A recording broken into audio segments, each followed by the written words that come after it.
Nos experts de l'économie, du moins ceux qui dirigent le monde, voudraient nous faire croire que l'essentiel c'est l'argent. Et que, puisque nous manquons d'argent, nous devons choisir entre la fin du mois et la fin du monde. Si on les laisse faire, l'homme va disparaître pour une question de gros sous. C'est dingue, non? Les sous, ça ne pousse pas sur les arbres, les sous. C'est nous qui les avons inventés, c'est même nous qui les fabriquons. Ce sont nos experts de l'économie qui ont inventé les sous. À l'époque de l'homme des cavernes, quand Cro-Magnon ramenait à manger, tout le monde mangeait. On n'avait pas besoin de sous. Ça paraît raisonnable. Mais maintenant que nous sommes devenus intelligents, pas de sous, pas de soupe. Tu ne manges pas. Même s'il y a de la soupe.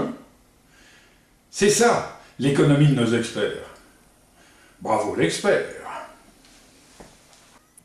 Pendant que certains ont faim, les magasins débordent de richesses et se battent à grand renfort de publicité, de promotion et de soldes pour vendre. Il faut vendre. Parce que maintenant qu'on les a inventés, on a les sous. Ou pas. Ça dépend qui. Ce sont même ceux qui fabriquent les vraies richesses qui remplissent nos magasins qui n'ont pas les sous pour les acheter. Cherchez l'erreur. Il faut des sous pour vivre. Vous avez déjà mangé des sous? Une soupe aux sous? Vous êtes déjà fabriqué un beau vêtement en billet de banque? Vous avez déjà essayé de construire une cabane avec des chèques? Même avec des chèques en bois? On ne fabrique rien avec des sous. On ne peut que les compter.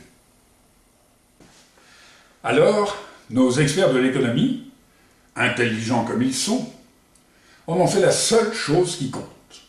Forcément, ce sont des experts. Ils ont décidé qu'il faut des sous, pour tout, même pour sauver le monde. C'est dingue. Mais ce sont des experts, et il sera difficile de leur faire comprendre des choses très simples, comme, puisque c'est une question de vie ou de mort, puisque c'est nous qui fabriquons les sous, il n'y a qu'à en faire.